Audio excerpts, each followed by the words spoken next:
Okay, we're going to set up our vacuum former and give it a try.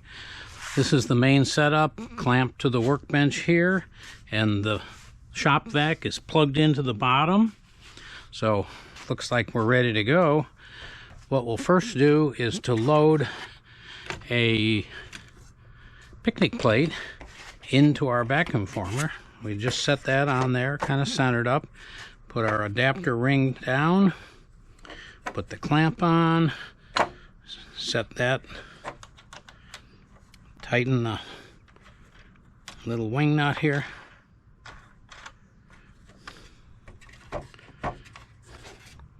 Check to make sure it's all sealed. Okay, that's good. So we'll turn on our hot plate,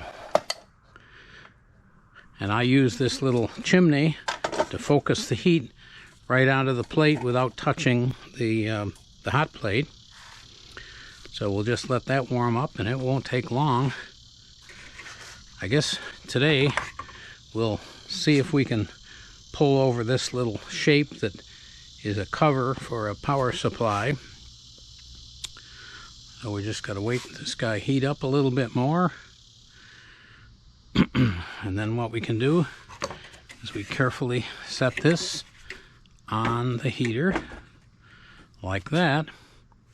And what we're able to do is to just feel the heat coming up through there. And when it seems like it's getting pretty warm, it'll begin to droop a little bit and get a little rubbery.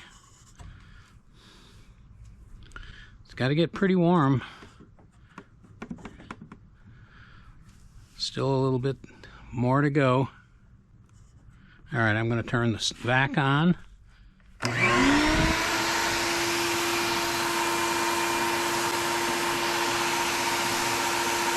That should be about right.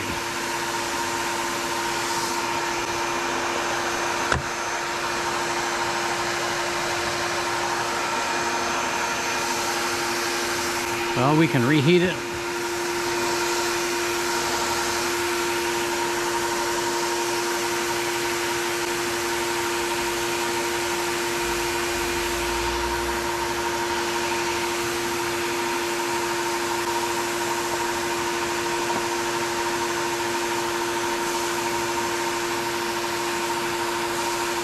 That should be about right.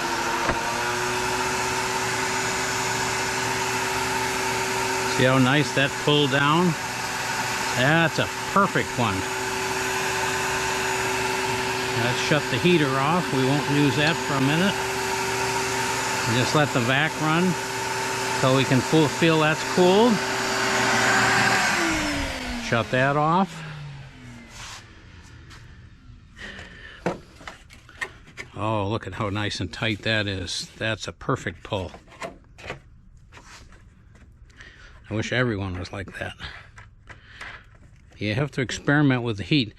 Sometimes if you do a bunch, you can actually use a timer so that you can put on the heat for just a little bit. Oh, look nice. That's a very nice piece.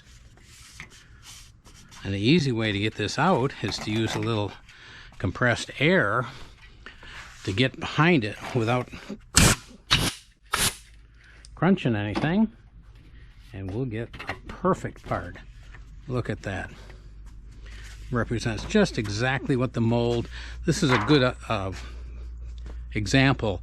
We've got draft or taper on all the sides, so when the plastic goes down, it can stretch and get down all the way to the edges, but yet you'll still be able to pull it out to make the part. That's a really nice part. Well, that's a demonstration of what's going on. The basic vacuum former is just several plates of MDF. There's a area in the middle that diffuses, so all of these get vacuum, and then this spacer just to give it a place to go. You can see that's what this rim here is. It sucked that down. Oh, and of course the adapter here, you can see now that pulled that down a little bit. But like I say, that's a perfect perfect pull on the vacuum former. So hopefully that will help you. If you want to build one of these, it's really easy. You just get a hot plate, a little MDF or plywood. You can make it with a CNC or a laser. This was done with a CNC, and you'll be good to go. Hope you enjoy the video. Have a nice day. If you'd like to build one of these, the digital files I've placed up on Thingiverse. I will put the link in the description when I get it.